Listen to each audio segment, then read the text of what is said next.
Oh my God, you guys are never going to believe who we have on the show today. This is not made for kids, so you might want to move them out the room right now.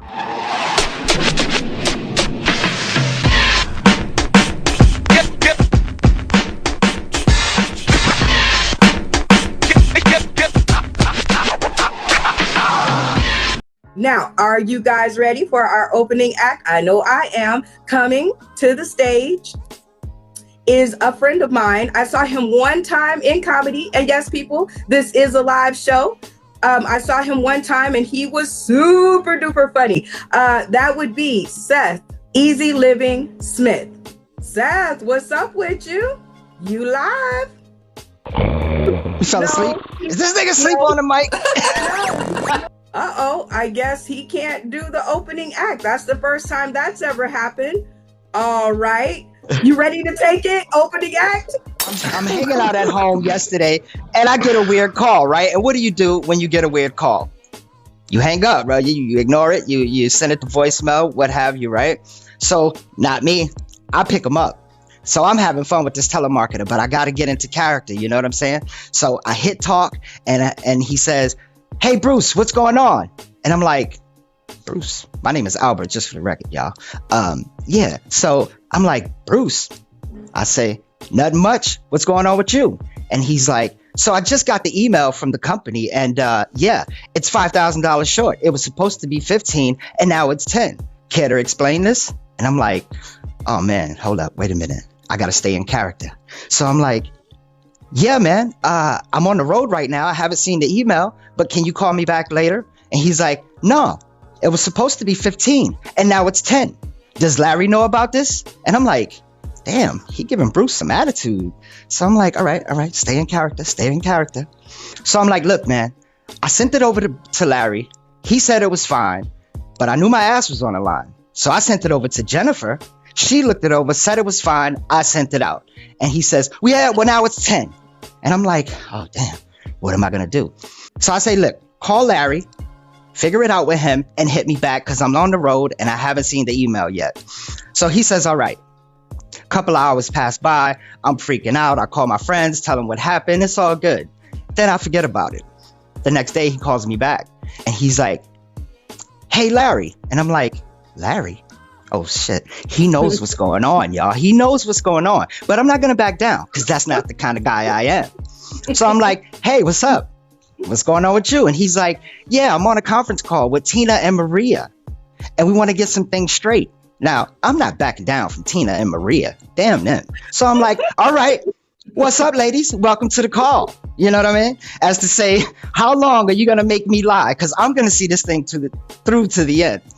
Anyways, Tina takes the call and she's like, "Hey, so what's the weather like out there?" And I'm like, "The weather's fine."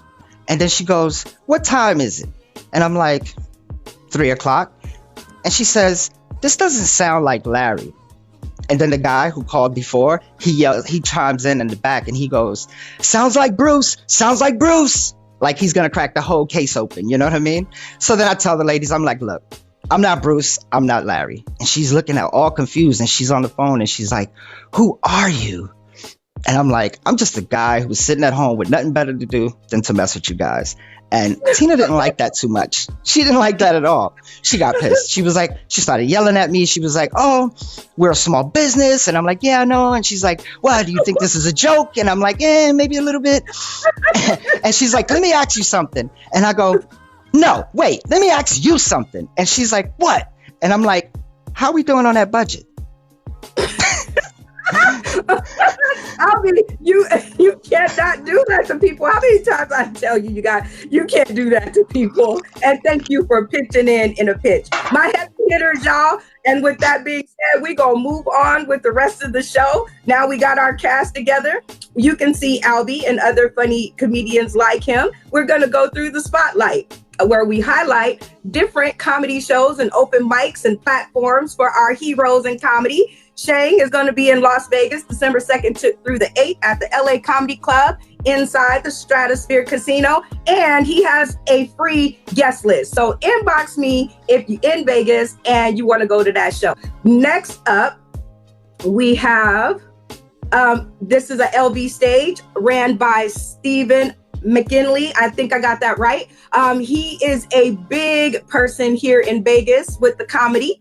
He does one at the Thunderbird Hotel. So remember I said that name, guys, because you know what?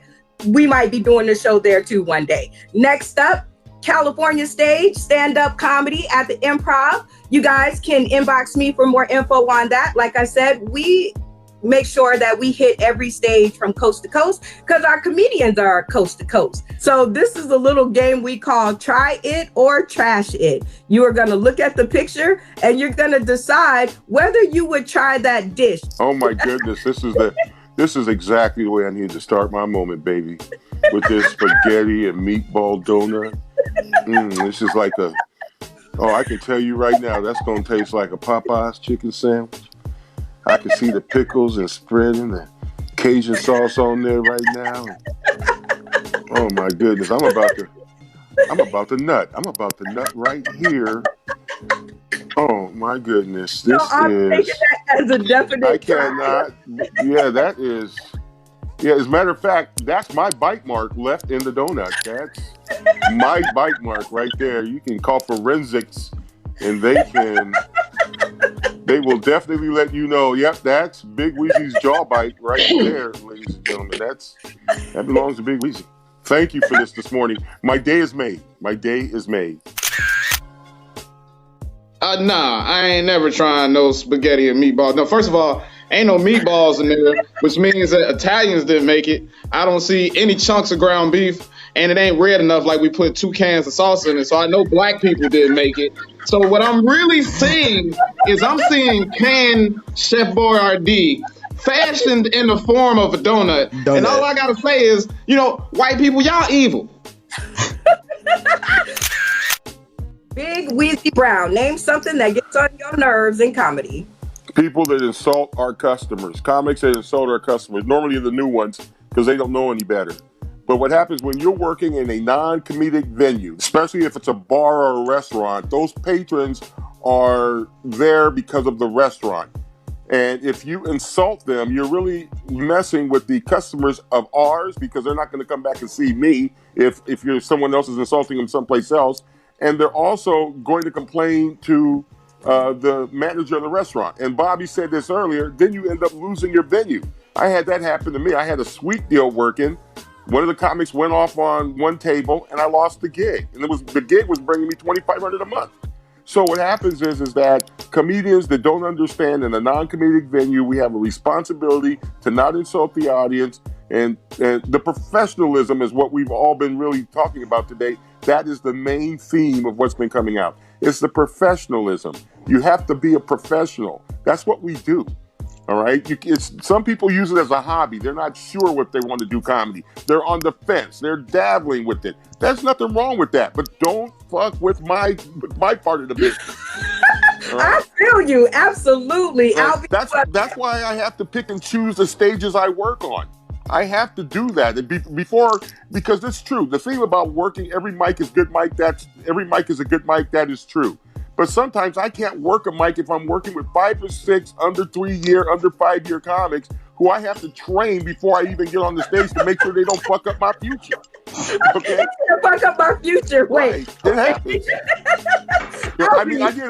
I was at a show and they were putting up a brand new guy. They wanted to give him 10 minutes. I said, "Are you kidding me? This guy gets 3 minutes." He gets 3 minutes because we're going to have to recover whatever he brings the audience down with. We have to recover that, right? We have to bring the audience back.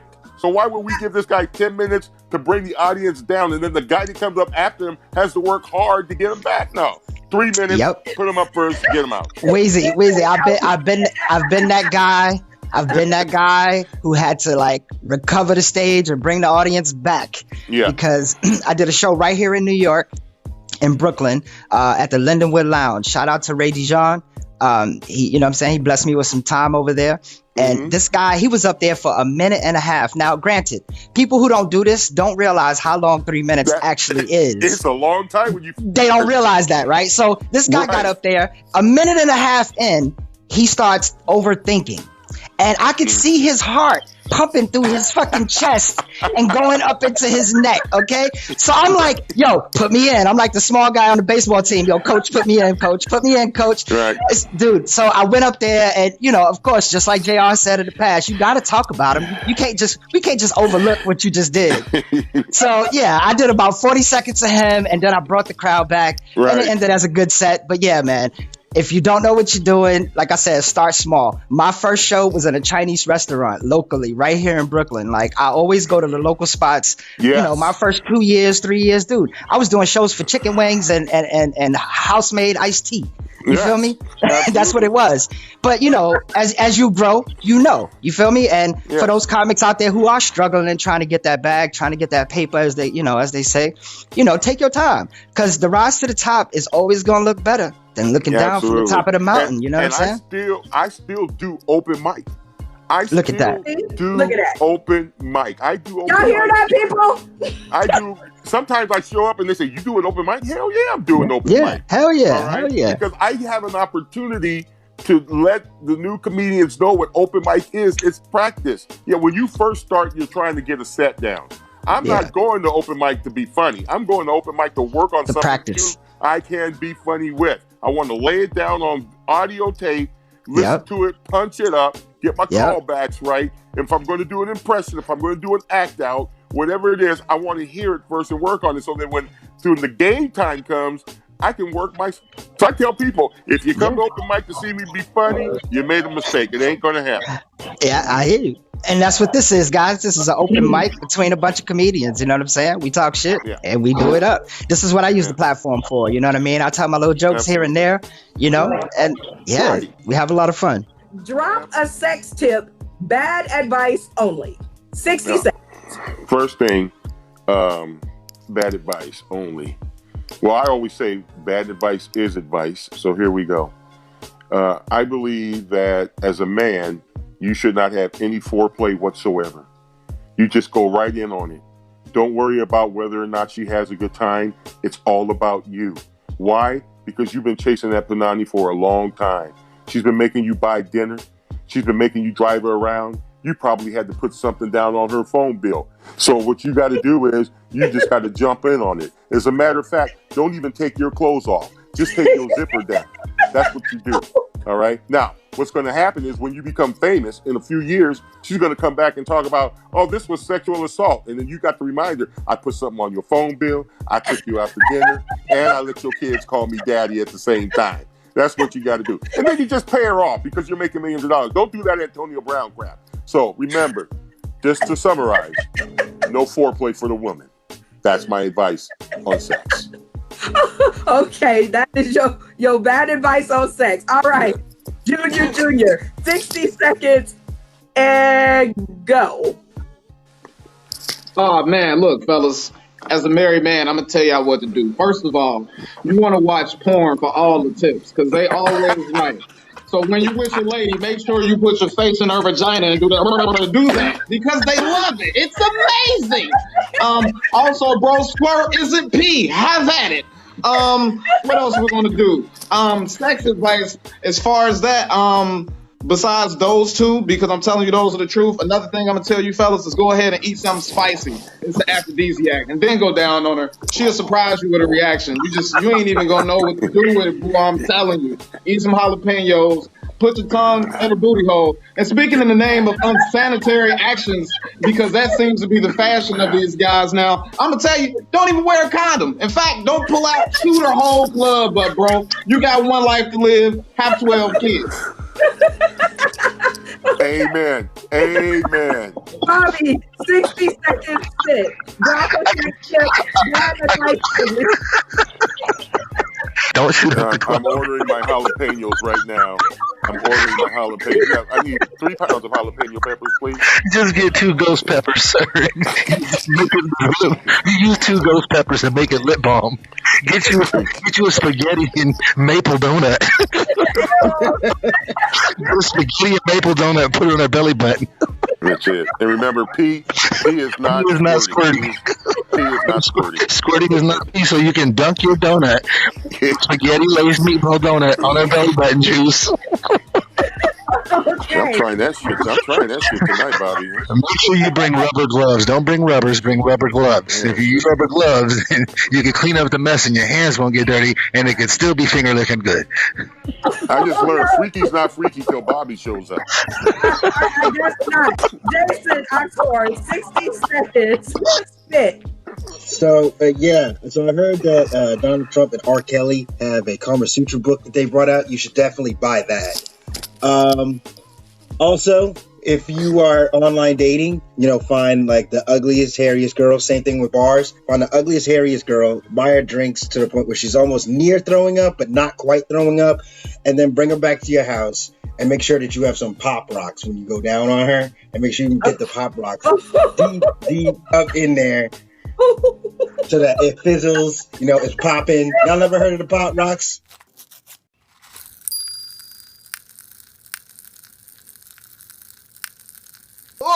Yes, I have. Y'all should try it. She may get a yeast infection, but you know what? It'll be pleasurable all the time that you're doing it. So you could do that. You should definitely make sure that when you finish, you get it in her eye as well.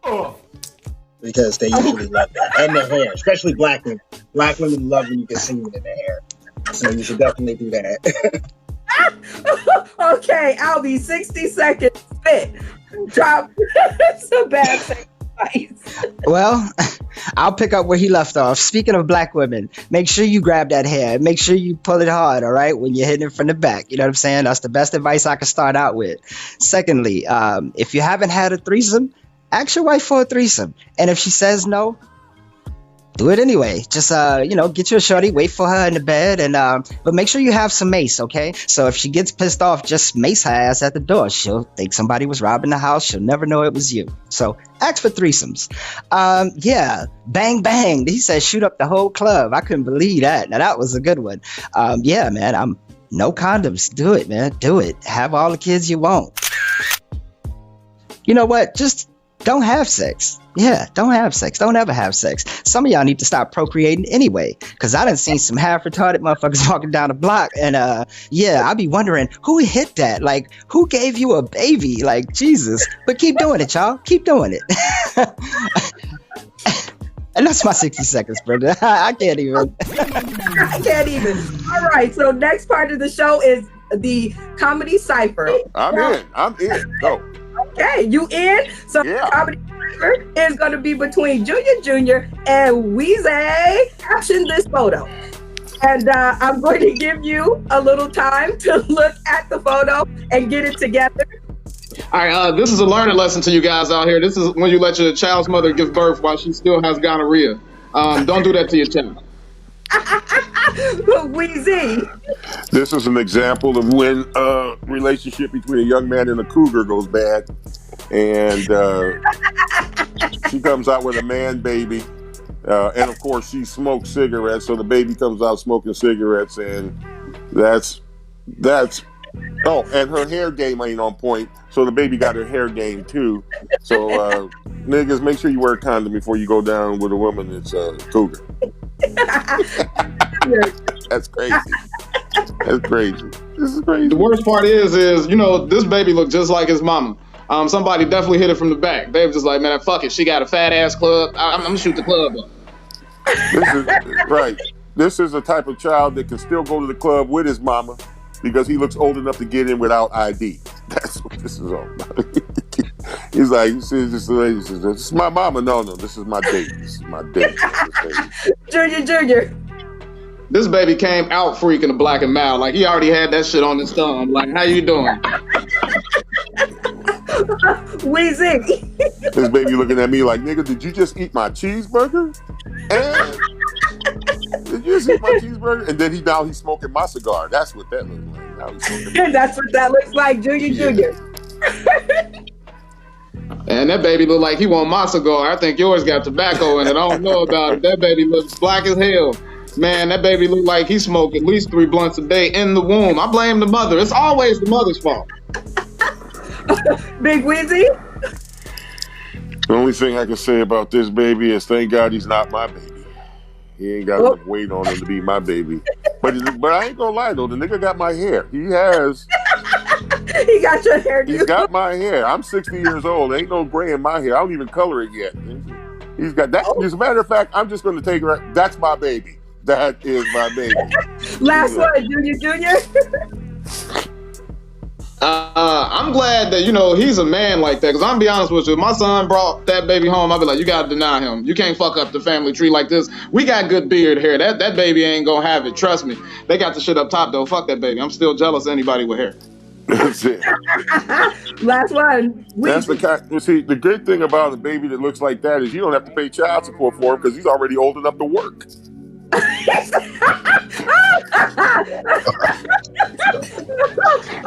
right, Bobby. He looked like he got a job already. Who won that match, Bobby Johnson? Oh man, that was bananas. I'm gonna have to say, Junior. But that baby do look like he flicked the black and mild when he was born. He didn't like the way the wood tip tastes. Look at the look on his face, like, there's a wood tip. You could have given me the berry tip or something. All right, Albee, who won that match? Man, they both were awesome. I was over here dying in the studio back here. I look at this baby's face and all I think of is Wanda from In Living Color. When Jamie Foxx played that character. How you doing? That one, yeah, that's what I keep thinking about. But I'm gonna have to give this one to JR. You know what I'm saying? He stayed bringing that funny. BiggWeezy, you did your thing, man, and you had me rolling as well. But overall, I got to give it to JR. Jason, I'm about to say that. You know what? JR did a great job, but I want to go with BiggWeezy. He has some more of like the style that I like and how I would like to talk, and I definitely got caught off guard with the cheeseburger comment. Like, where did you just take my cheeseburger? Like, that caught me off guard, and I was laughing pretty hard at that one. Okay, well, thank you all. We have tallied the votes, and congratulations, Junior, for 2 Cyphers in a row. You have won the comedy battle. Acceptance speech, you know how we do it around here. Yeah, this one. I like to give this acceptance speech to my baby mama. She's the real MVP.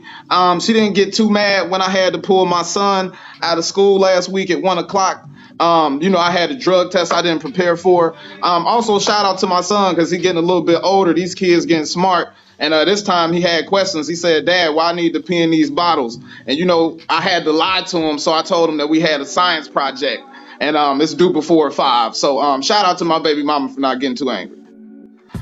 First of all, thanks for having me back. Thanks for everybody who participated. One shout out I do want to give is to the All Ohio Kings of Comedy. That's myself, JR Jr., Rhoda Rillis, comedian E.P. Patterson, as well as Danger. It's a fantastic job that you're doing. It was a pleasure working with the other comedians today, so I wanted to thank you for that.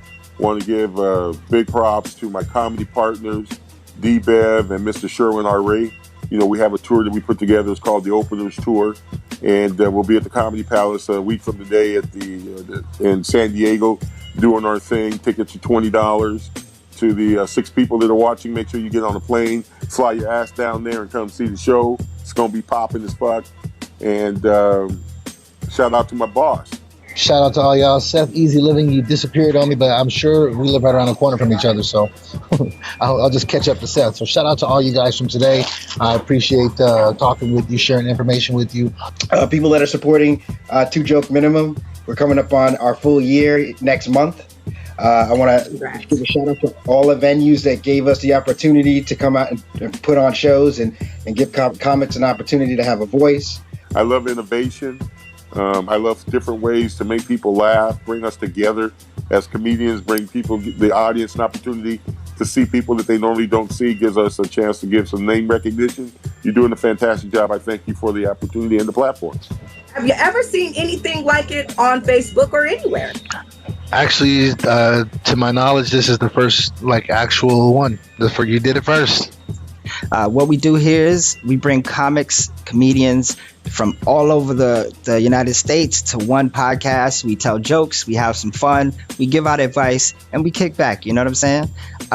Yeah, man. If you haven't followed us on YouTube yet, make sure you go over there and subscribe. Coffee Time Comedy. That's 3 words, people. Coffee Time Comedy. So make sure you go check it out for more shows like this and other shows. So yeah, make sure you subscribe and show some love so we know you're there. Because if you don't leave a comment, We just talking to ourselves.